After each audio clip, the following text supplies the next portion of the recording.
Hare Krishna, dear all devotees. Today we will discuss Bhagavad Gita 2.11. That means Bhagavad Gita chapter 2 and sloka number 11.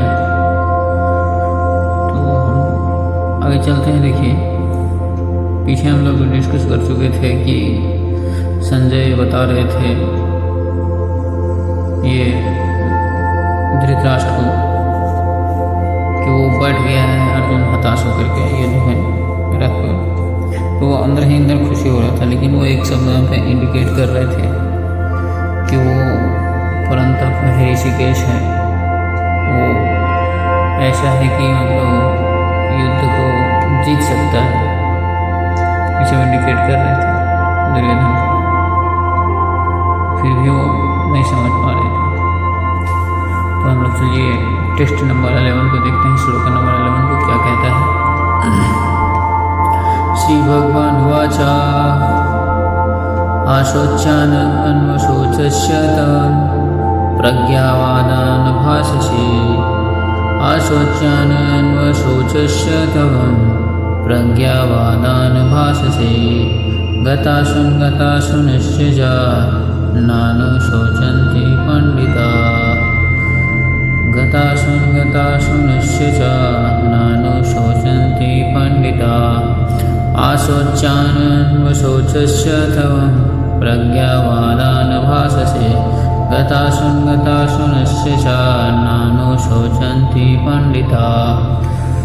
तो इसका यहाँ पे क्या कह रहा है ट्रांसलेशन, तो इसका अर्थ हम लोग जानने की कोशिश करते हैं। श्री भगवान वाचा, तो भगवान ने कहा कि यहाँ पे भगवान ने क्या कहा, ट्रांसलेशन में वही बोल रहा है कि the supreme personality of God head, that means Shri भगवान ने कहा supreme personality of God head क्या कहा, while speaking learn word you are mourning for what is not worthy of grief.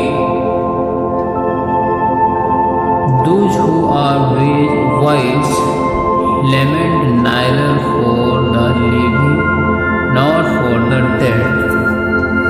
तो इसमें भगवान बताना चाह रहे हैं कि जो बुद्धिमान होता है व्यक्ति,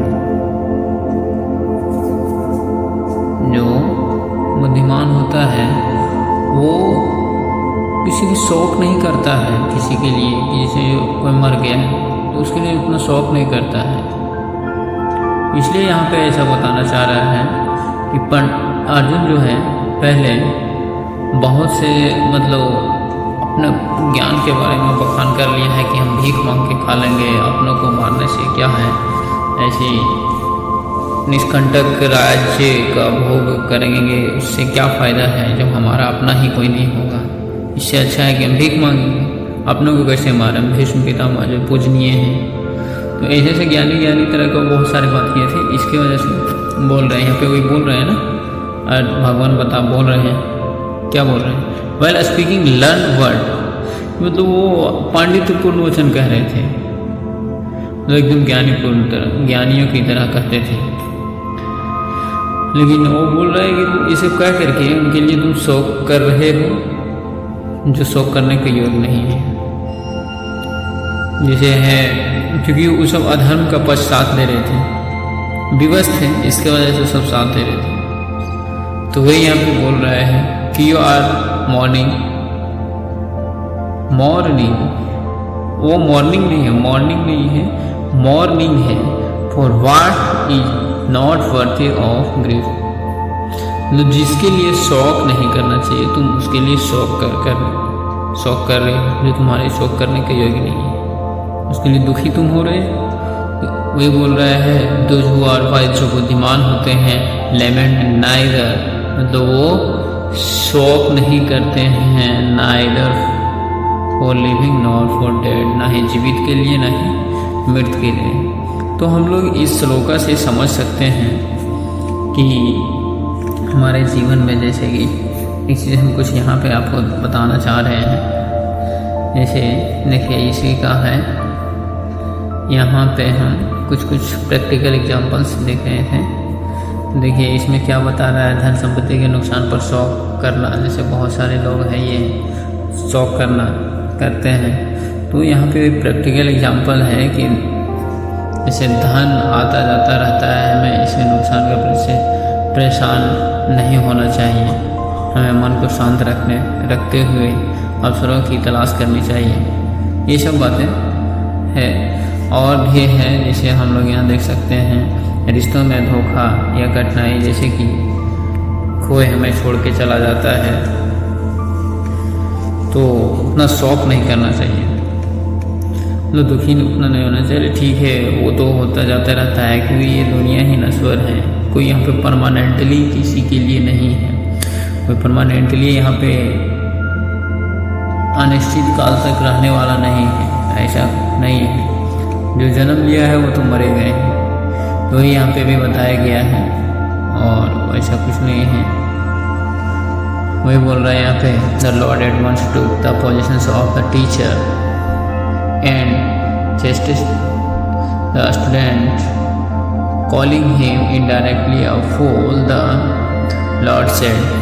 यहाँ पे वही भगवान बता रहे हैं कि तुरंत ही अपने आप को क्या करे, खुद से जैसे अपने आप को टीचिंग में मतलब संभाला, कि मतलब उसका टीचर जैसे गुरु का पद संभाल लिया है और उसको अपना शिष्य में स्वीकार करते हैं। वही यहाँ पे बता रहा है कि यू आर टॉकिंग, जैसे और भगवान आगे कहते भी हैं, you are talking like a learn man, मतलब तुम एक विद्वान की तरह पंडित की तरह बोल रहे हो, but you do not know, मतलब और परंतु तुम ये सब नहीं जान रहे हो। वन हु इज लर्न, लेकिन तुम नहीं जानते हो कि वही बोल रहा है कि तुम नहीं जानते हो। जो विद्वान होता है वो क्या कहता है कि ना ही वो शरीर तथा मतलब ऐसे बताना चाह रहा है आत्मा क्या है। वो बोल रहा है कि तुम नहीं जानते हो। One who is know what is the body and what is the soul, शरीर क्या है और आत्मा क्या है ये तुम नहीं जान रहे। Does not limit for any stage of the body neither in the living nor in the dead conditions. ये तो अभी हम लोग यहाँ पे देखें भी भगवद गीता में, मतलब इस श्लोक में भी देखें हम, ना ही जीवित और ना ही मृत के लिए। तो बोल रहा है as explain in the later chapter, बाद में हम लोग इसे मतलब बोल रहा है या आगे वाले जो भी हम लोग के चैप्टर होगा उसमें हम लोग इसका स्पष्ट हो जाएंगे, उसको हम लोग और ज़्यादा देख पाएंगे वहाँ पे क्लियरली। मैं बोल रहा है it will be clear that knowledge means to know matter and spirit, मतलब वही शरीर और चीज़ों के बारे में हम लोग जानेंगे, and the control of both, और दोनों को कंट्रोल करने के लिए, जैसे शरीर और मैटर, हमारे शरीर बनता है पंच तत्व जैसे 5 मैटर, एंड स्पीड क्या है इसके बारे में हम लोग समझ सकेंगे और हम लोग जानेंगे कि कैसे उसको कंट्रोल करेंगे। अर्जुना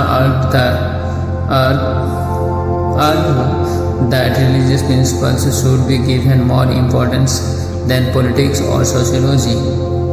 और यहाँ पे वही बोल रहा है कि अर्जुन जो है, अर्जुन का जो यहाँ पे आर्गूमेंट जा रहा था, आर्गू कर रहा था कि जैसे राजनीति और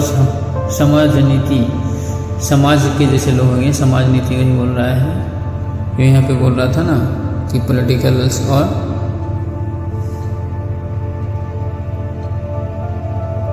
पढ़े ना पर सोशियोलॉजी, हाँ वही सामाजिक हो गया। इसके बारे में बोल रहा है कि अपेक्षा धर्म को अत्यधिक महत्व मिलना चाहिए, किंतु उसे यह ज्ञात न था कि पदार्थ आत्मा तथा परमेश्वर का ज्ञान है। यहीं पे यहाँ पे जैसे आगे बोला बट वही है, बट वो नहीं जानता था। वही तो यहाँ पे बता रहा है कि but he did not know that knowledge of matter, उसका मैटर के बारे में ना जान रहा, पदार्थ के बारे में ना सॉल के बारे में जानता है ना सुप्रीम। आगे बोल रहा है and the supreme is even more important than religious फॉर्मूलरीज।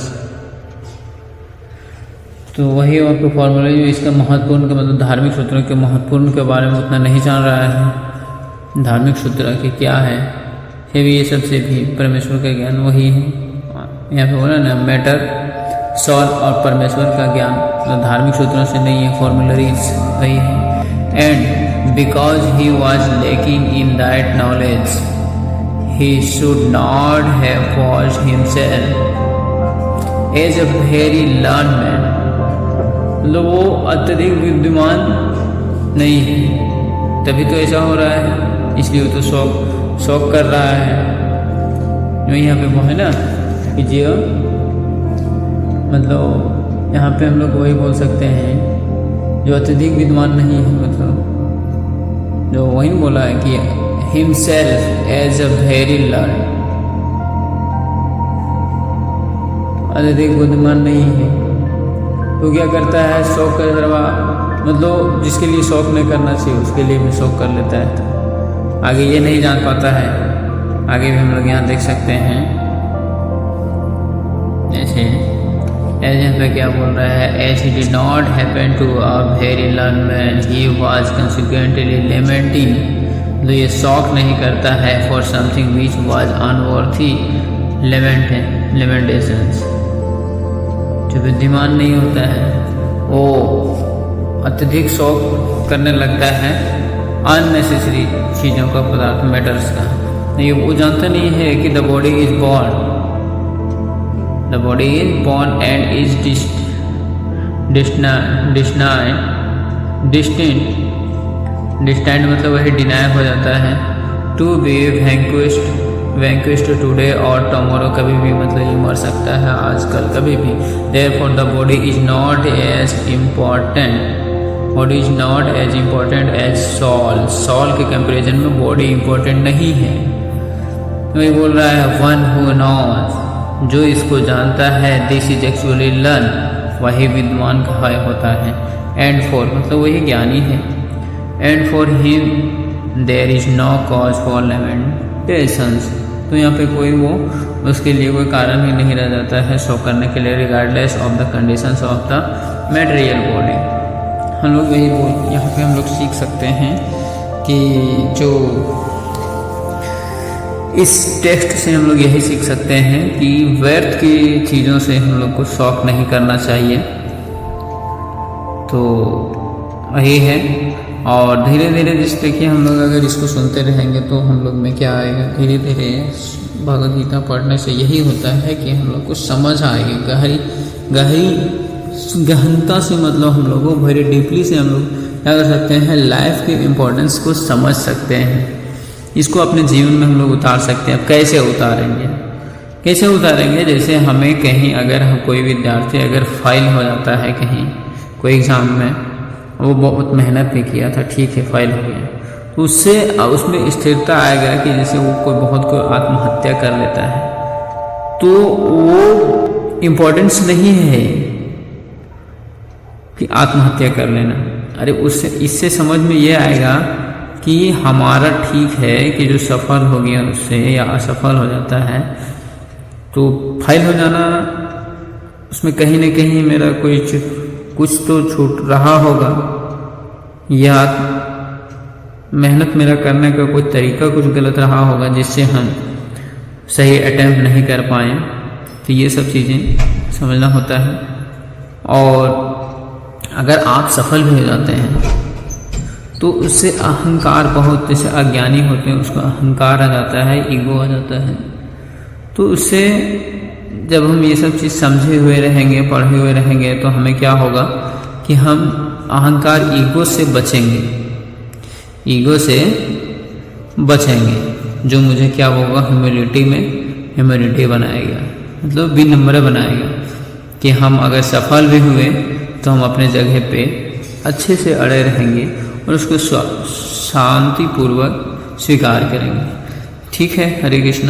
ऐसे ही हम लोग आगे भी देखते रहेंगे, आगे भी कल 12th श्लोक का नंबर देखेंगे। ठीक है, हरे कृष्ण।